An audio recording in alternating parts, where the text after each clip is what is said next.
How's everybody doing today? So I just wanted to do a little video, talk about the new optic. On Saturday I took the 22 to the range indoor and I wanted to get this Crimson Trace CTS 25 sighted in because I had to replace this top pick rail when I did the AR charge handle kit. But it didn't take long to figure out that there's something wrong with this.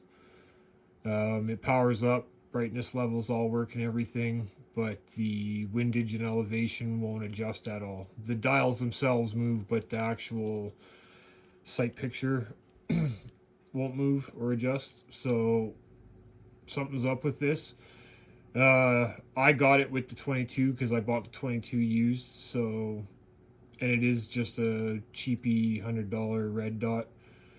So I'm not too upset about it. I mean, it does suck. Because I had to go out and buy a new red dot, and I didn't plan for that. I thought I was done with the build, but it is what it is. Yeah. Before anybody says anything, this 510C is straight overkill for this 22. It doesn't even belong on this 22. It belongs on an AR. But welcome to Canada. Can't have those anymore. Maybe one day, but for now, this is the best thing I got. So, anyways, I did buy this too because these 510Cs, they're good on shotguns, and I'm gonna throw it on my little Mossberg Shockwave and have some fun with it too. But yeah. Box that it came in, just a plastic hard box. It's got some nice foam in it, and you got your card. It's got a QR code on the back for your warranty, which I've already done. Your user manual, cloth for the lens, and then you got a spare battery tray with screws. There's already one in there. And then you got your adjustment key, flathead on one end and a Torx bit on this other end. So the foam's laser cut. It's pretty dense. It's nice little box. But the real prize is obviously the sight itself. So it's a multi-reticle red dot. It's a 2 MOA dot with a 65 MOA circle. It's solar powered and battery powered. It runs in 2 different modes. You got manual mode and then auto mode. When you're in manual mode, you get 10 brightness settings. 1 and 2, I believe it said, were good for night vision and IR, and then 3 to 10 would be your normal brightness settings. And then if you run it in auto mode, if it's bright like it is now in the room, it'll run on solar panel.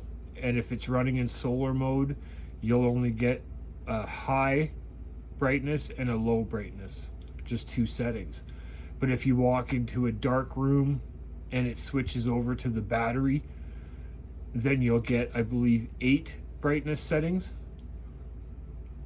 And then it's, like I say, multi-reticle, so you can change the reticle from being a dot and circle to just the 2 MOA dot or just the 65 MOA circle. And then it has the Holosun shake awake technology. So if you run it in auto mode, it's got a sleep timer on it, so if it doesn't do anything for 10 minutes, it'll turn off by itself. But then if I go and pick up the rifle, it'll automatically turn on by itself as well. I probably won't run it too much in auto mode because I don't get to go out as often as I'd like. It's not like I'm using this thing every day, so I'll probably just power it up manually and then shut it off manually. And then yeah, I'm hoping to get to the range in the next couple days here so I can get it sighted in and stuff. If I can get some video clips or some pictures while I'm there, I'll do that. But if not, I'll do a follow-up video. I do have a feeling though that I'm going to need to use this riser because the 510C is already half an inch shorter in height over bore than the CTS 25 was with the riser, and even that felt too short. I really felt like I had to shove my face into the stock to get a bead on the reticle. So what I'm going to do is I'm going to run it off the rail and see what I think of it. I have a feeling already that I know I'm going to end up putting the riser on. The CTS 25 with the riser was a 3-inch height over bore. The Holosun on the rail is 2.5-inch height over bore, and then if I put the spacer on, it bumps it up to 3.5-inch over bore. So with the riser, it's an inch higher than it is now, but that's pretty high.